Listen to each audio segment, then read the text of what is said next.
Paramashivoham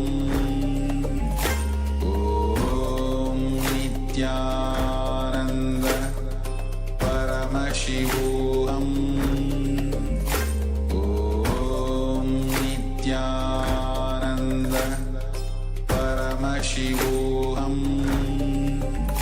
Om Nityananda Paramashivoham Om Nityananda Paramashivoham Om Nityananda Paramashivoham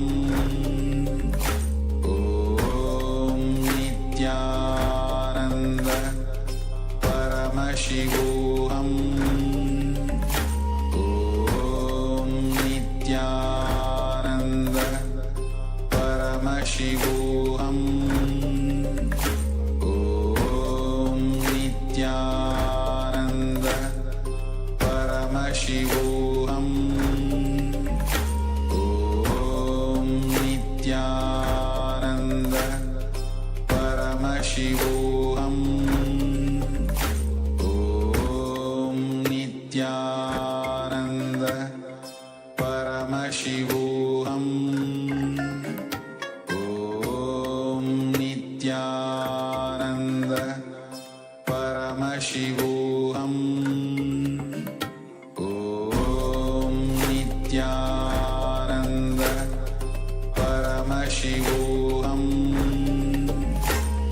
Om Nityananda Paramashivoham ज्ञानन्दं परमसुखदं केवलं ज्ञानमूर्तिं द्वन्द्वातीतं गहनसदृशं तत्त्वमस्याधिलक्ष्यम् एकं नित्यं विमलमचलं सर्वदी साक्षिभूतं भावातीतं त्रिगुणरहितं सद्गुरुं तं Namami.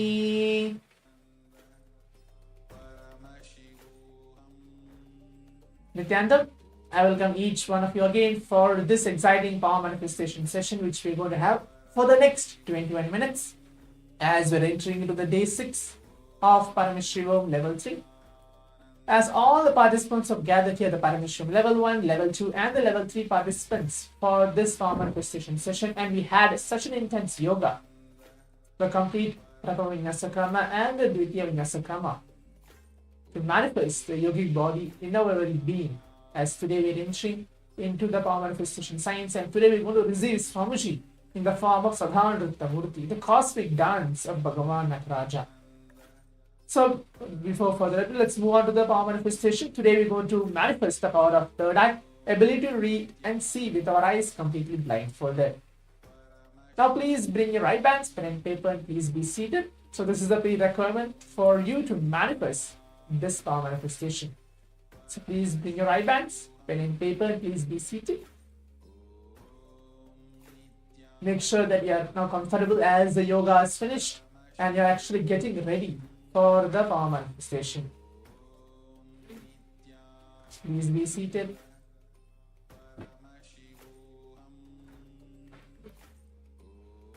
Yes. Please bring your eye bands, pen and paper, and please be seated. If you don't have an eye band, something to keep your eyes closed. Something to blindfold yourself. You need actually something to blindfold yourself, not just telling that yes, I'm just going to keep my eyes closed and see what is actually appearing in front of me. No. Something to keep your eyes closed, even just a piece of a cloth, it's fine.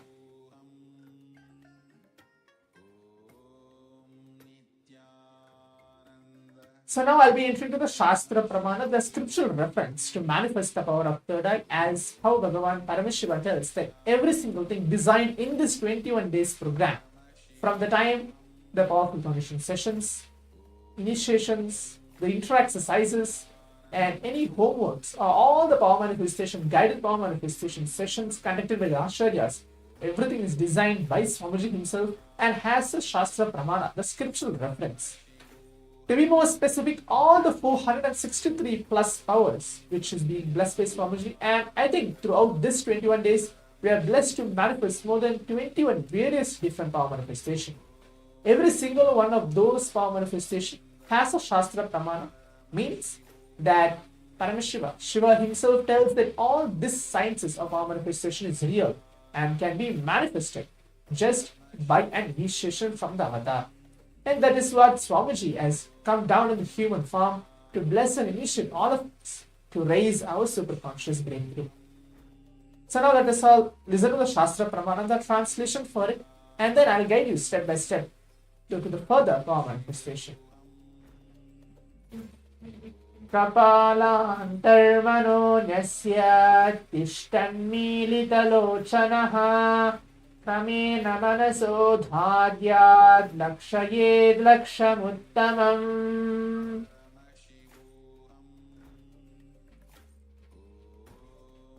The translation goes for this verse: by fixing the mind on inner space within the crown center and sitting stably without any movement, having your eyes closed in succession, by that stability of the mind and inner space, through the power of the third eye, one directly sees the ultimate goal, Lakshya, the having vision beyond the sight that reveals any object or place, attaining the space of oneness with the source, Paramashiva. For all of us, Swamiji himself. So now let's all enter to the power manifestation. In today's round 1 of the power manifestation, we are going to be manifesting, see, shapes blindfolded. We're going to have kind of a different mix. It can be shapes, it can be colors, it can be pictures, anything as well. But for round 1 of the power manifestation, for all the participants to know that we're going to choose any shapes blindfolded, and we're going to be seeing what is Swamiji revealing for each one of us through our third eye. Now let us all get ready. Please put on your eye bands. Please blindfold yourself. Please close your eyes. Again, to reiterate, the powerful cognition which you need to hold within yourself is you are Swamiji. Just have the simple feeling connection, the simple integrity, how Swamiji tells a simple obedience to the master, telling that yes, Swamiji, all this power manifestation science is directly blessed by you, and I am just a channel for you to flow through me. And let's see how the manifestation works inside of me. Swamiji very beautifully tells that if you have taken the human body in this very birth, then rest assured that you have to work your purpose towards enlightenment. But if you're not going towards that purpose, you're doing something seriously completely wrong. So now, as this power manifestation science is actually leading us to the space and state of enlightenment itself, let us all manifest the power as we enter into the round 1 of the power manifestation. Keep your eyes closed and now visualize Swamiji in your very inner space, any form of Swamiji. As you're keeping your eyes closed, visualize him. Now take a few moments to visualize him on your third eye.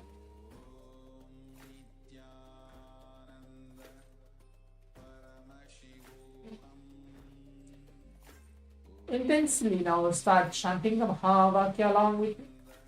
Om Nityananda Paramashivoham. Om Nityananda Paramashivoham. Om Nityananda Paramashivoham.